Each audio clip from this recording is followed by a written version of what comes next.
I found my credit card maxed out, $30,000 missing before my birthday. My dad snapped. The family needed it more. My mom laughed. You can celebrate alone. We had better plans. I replied calmly, then don't ever call me again. That night, I quietly canceled the mortgage, the truck, and her loan in silence. I stared at my credit card statement, my hands trembling slightly as my eyes scanned the absurd numbers printed in black and white. $29,763.84. Almost $30,000. Gone. Vanished. Stolen. My birthday was next week. I had planned to take a few days off work, maybe even fly somewhere warm for once. I hadn't had a real vacation in years. But now, my entire savings cushion was obliterated overnight. I immediately called the bank to dispute the charges, hoping it was some elaborate fraud, a hacker maybe. But as the lady on the other end politely explained, the charges had been authorized. By me. At least, according to the signatures and PIN verification. Except I hadn't bought anything. I paced the living room of my small apartment, my heart pounding with rage and confusion. And then it hit me. Only 2 people had access to my information, my parents. I grabbed my phone and dialed. My father answered after 2 rings, his voice unusually casual. Hey, son. Everything okay? I clenched my jaw. My credit card is maxed out, Dad. Almost $30,000. Do you know anything about that? There was a pause. A heavy, suffocating pause. Well, he finally said, his tone suddenly defensive. The family needed it more. You'll be fine. You're doing well enough, aren't you? You make good money. I could feel my blood boiling. You used my credit card? It's not like that, he snapped, his voice raising. You always act like your money is just yours. We're family. Sometimes sacrifices have to be made. Before I could respond, I heard my mother's voice in the background. She laughed, like it was all one big joke. And honestly, you don't need a fancy birthday trip. We had better plans for that money. You can celebrate alone this year. The world seemed to tilt sideways for a moment. My breath came in short, shallow bursts. I had worked 2 jobs through college. Saved religiously. Skipped nights out, vacations, new clothes. And now this. I swallowed the lump rising in my throat and forced my voice to remain calm. Then don't ever call me again. Before my father could spit out another entitled excuse, I ended the call. That night, as the city lights blinked through my window, I sat at my laptop, opening every account they never thought I'd touch. The joint mortgage I'd co-signed? Canceled. The truck loan I co-guaranteed for my father? Terminated. My mother's personal line of credit tied to my name? Erased. I did it all in silence. No fights. No explanations. Just cold, calculated clicks. It wasn't about revenge. It was finally about drawing a line I should have drawn years ago. They wanted to see what life without me looked like? They were about to find out. Not out of cruelty, but because enabling them had nearly broken me. You probably wonder how I even got here, how a grown man with a stable career ended up being milked dry by his own family. It didn't happen overnight. That's the sick part. They were patient. Strategic. From the moment I landed my first real job, entry-level finance, fresh out of college, my parents saw it as their victory. We sacrificed everything for you, my father reminded me constantly. You owe us. Without us, you wouldn't even have that degree, my mother would chime in. All we're asking is a little help. You know, family helping family. At first, it was small things. A few hundred here to help with the house taxes.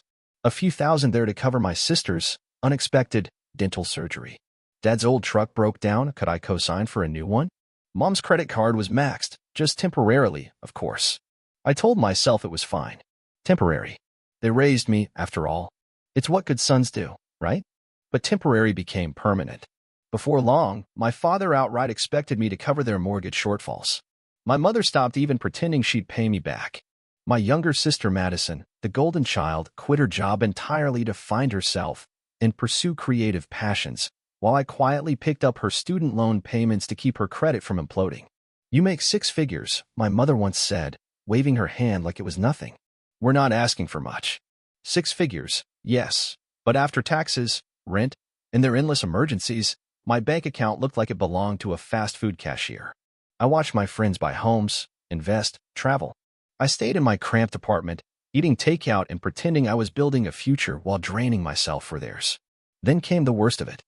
2 years ago, my father lost his job after being caught embezzling funds from his company, something I only learned about after I had already loaned him nearly $40,000 to bridge a rough patch. It's just temporary, Son, he promised back then, his voice thick with fake humility. Once I'm back on my feet, I'll pay you back in full. He never got back on his feet. Instead, he and my mother doubled down on bleeding me dry. My credit cards slowly became their emergency funds. They started using my name on loan applications without even telling me, forging signatures, sweet-talking bank managers, whispering, "Our son will cover it if anything goes wrong." And Madison? She played her role perfectly, the helpless princess. New iPhones, luxury spa retreats, yoga teacher training programs, all charged to my accounts with fake smiles and empty promises. "I'll pay you back when my influencer career takes off. Just be patient, okay?" Every time I tried to set boundaries, I was met with their usual weapons, guilt and shame. "Do you want your father to lose the house? How can you be so selfish when your sister's mental health depends on this retreat? After everything we've done for you, you've changed. Money has made you cold." The breaking point came last month. I finally said no when my mother asked me to cover a $15,000 business loan for Madison's boyfriend, some deadbeat who called himself an entrepreneur but couldn't hold a job longer than 3 months. My father exploded. "You're ruining this family," he screamed across the dinner table. "What kind of son are you?" My mother started crying on cue. Madison stormed upstairs, slamming doors like some wounded teenager. She's 26. I sat there, stone-faced. Not a word. Not anymore. Because that night, after they went to bed, I checked my credit account and saw the $30,000 charge sitting there, waiting to swallow me whole. They hadn't even asked. They just helped themselves. I knew the explosion was coming. I just didn't expect it to come this fast or this ugly. The morning after I canceled everything, my phone started vibrating nonstop. 27 missed calls, 15 voicemails, and the texts, hundreds of them, some pleading, some cursing, some pure, venomous rage. By noon, they were waiting for me. When I pulled into the parking lot after work, my parents and Madison were standing by the entrance to my building like a pack of wolves. My father's face was already purple with fury. My mother's cheeks streaked with crocodile tears.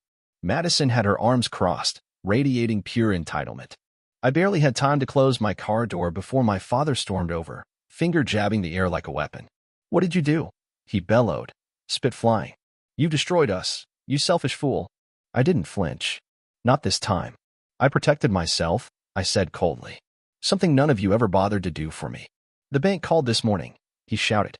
"The mortgage is frozen. The truck's been repossessed. Your mother's credit cards are locked. What gives you the right?" "The right?" I sneered. "You stole from me, forged my name on loans, maxed out my credit cards. I spent years covering for your mistakes. Now you can deal with the consequences. We're family," my mother shrieked. "How can you do this to your own parents?"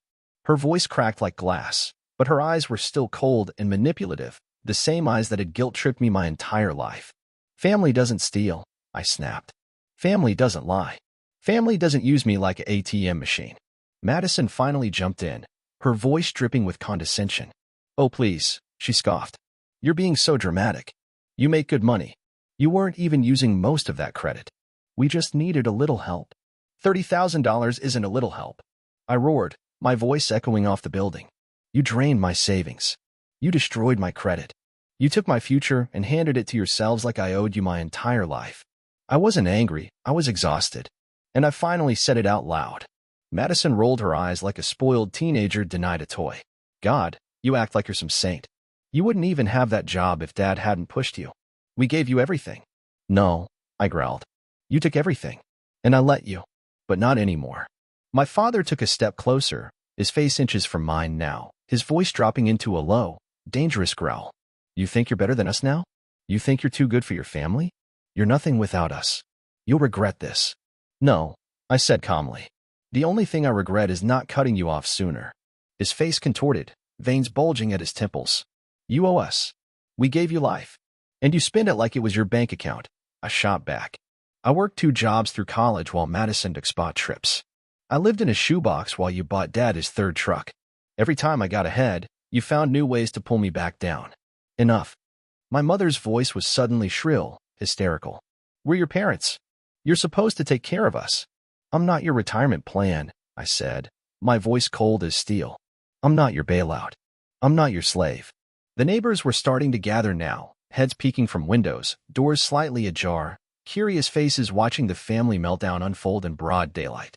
And then, like clockwork, came the final act, the manipulation. My mother fell to her knees on the concrete, sobbing loudly for maximum performance. "Please," she wailed. "If you walk away, we'll lose everything. The house. Dad's health. Madison will be homeless." "Then maybe Madison should get a job," I said bluntly. "Maybe Dad should stop living beyond his means. And maybe you should finally take responsibility for the mess you created. You heartless monster." Madison screamed. "We are your family. We need you." I shook my head, looking at them, really looking for the first time. "No, you don't need me. You need my money.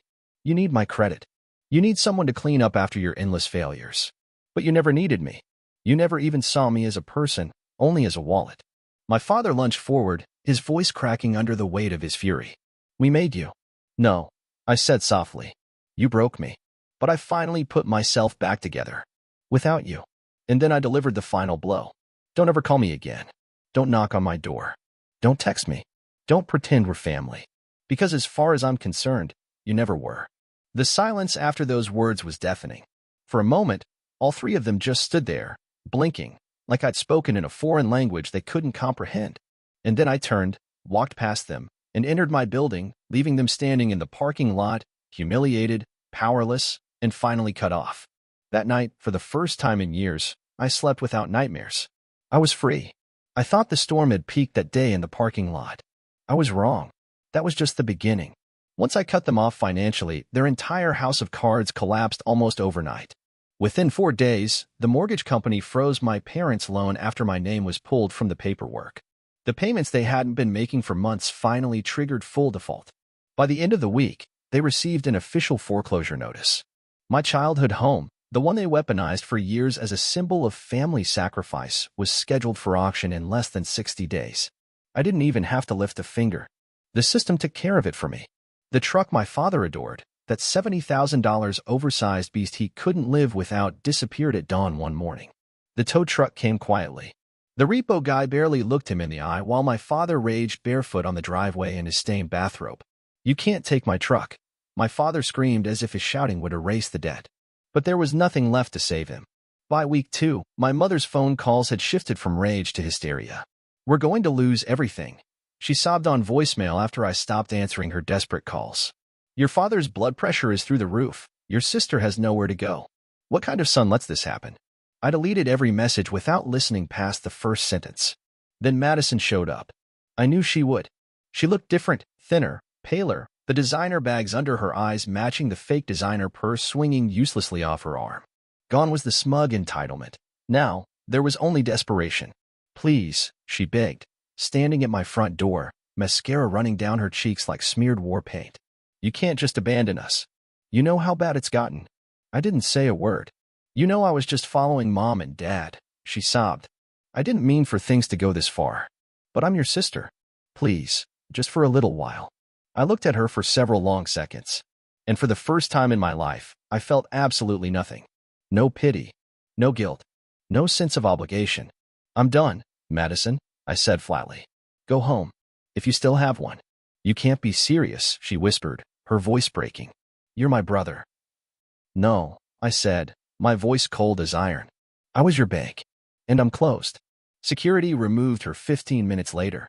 She tried again. Texts, DMs, voice messages full of sobbing, cursing, bargaining. She even sent distant relatives after me, begging on her behalf. "Just help them get back on their feet. They're still your family. You're being cruel." Cruel? Cruel was draining every cent from my accounts while smiling in my face. Cruel was forging my signature behind my back. Cruel was laughing while I skipped birthdays, vacations, and relationships to fix their endless mistakes. Let them face their consequences. By the end of the month, their perfect world was gone. They moved into a cheap 2-bedroom apartment across town, far away from the suburban paradise they'd once lorded over everyone. The eviction was public. The neighbors whispered, the friends vanished. My father lost what was left of his fragile ego. The man who once barked orders like a king now slumped through part-time handyman work to barely cover rent. His blood pressure skyrocketed. His health spiraled fast without the medications he could no longer afford. Mom tried to keep up appearances for a while, posting old photos on Facebook, pretending everything was fine. But even the fake smiles cracked quickly. The debt collectors never stopped calling. Madison's influencer dreams imploded completely. Without my money feeding her carefully curated lifestyle, her audience fled. She bounced from couch to couch, freeloading off shallow friendships that eroded the second she couldn't pay for brunch or cover shared rent. One day, she tried reaching me through an old friend. "She's in bad shape, man," my friend said, clearly uncomfortable. "She's practically homeless. Maybe you should—" "No," I interrupted. "I've done enough." Because that's the thing they never understood. They thought I was weak because I kept giving. But the truth? I was strong enough to finally stop. And once I did, they collapsed under the weight of their own entitlement. Meanwhile, my life finally began. I bought my own place. A modest but beautiful condo, fully paid, fully mine. The peace inside those walls was indescribable. For the first time in over a decade, I wasn't living for anyone else's survival. I traveled for the first time, real travel, not canceled plans or family emergencies. Iceland, Italy, Japan. I stood beneath the northern lights, breathing in crisp air that no longer carried the stench of guilt. Therapy became my anchor. I unpacked years of emotional manipulation, guilt-shaming, and financial servitude. My therapist once told me something that stayed with me. "You never had parents. You had leeches dressed as parents." And it was true. One message finally broke through the silence, a text from Madison's ex-boyfriend. "Dude, I know everything now. They never deserved you. I'm sorry it took me so long to see it." I smiled reading it, not out of vindication, but out of peace. Because for the first time in my life, I wasn't the villain. I was free. It's funny how silence used to terrify me. For years, silence meant the storm was coming, another call, another crisis, another financial ambush wrapped in guilt and family obligations. Now, silence feels like freedom. The weight that sat on my chest for years, gone. No more calls. No more screaming. No more begging. No more manipulation. Just peace. I sit on my balcony every night now. My own place. My own money. My own choices. The skyline glows in front of me, a constant reminder that I survived them. I no longer feel anger. That was burned out long ago. What's left is clarity. For years, I was raised to believe my worth was tied to how much I could sacrifice for others. That loyalty meant bleeding for people who never once cared if I was okay. They called it family. But it was never love. It was business. A one-way transaction where I paid, and they took. The most dangerous lie wasn't the forged documents. It wasn't the stolen money. It was the lie they whispered into my head from childhood. Good sons take care of their family, no matter what. No. Good sons don't become hostages. Good sons don't become bank accounts. Good sons don't lose themselves to people who only know how to consume. They thought cutting me would destroy me. Instead, cutting them saved me. The last message I ever got from my mother still sits unread in my inbox. "We didn't raise you to be this cold." And maybe she's right. Because they didn't raise me at all. I raised myself. And for years, I carried it without complaint, thinking that's what love looked like. They built their kingdom on my back. And when I finally stood up, their kingdom collapsed. Now, I sleep without debt collectors chasing me. Without last-minute emergencies draining my accounts. Without fake birthday dinners that felt more like tax audits than family gatherings. I wake up, drink my coffee, and feel nothing but calm. And you know what? I'm not bitter. I'm not angry. I'm free. If you ask me today what I regret, I'll tell you the same thing every time. Not because I wanted to hurt them, but because I had to choose myself for once. I regret not walking away sooner. Because the moment I chose myself, I won.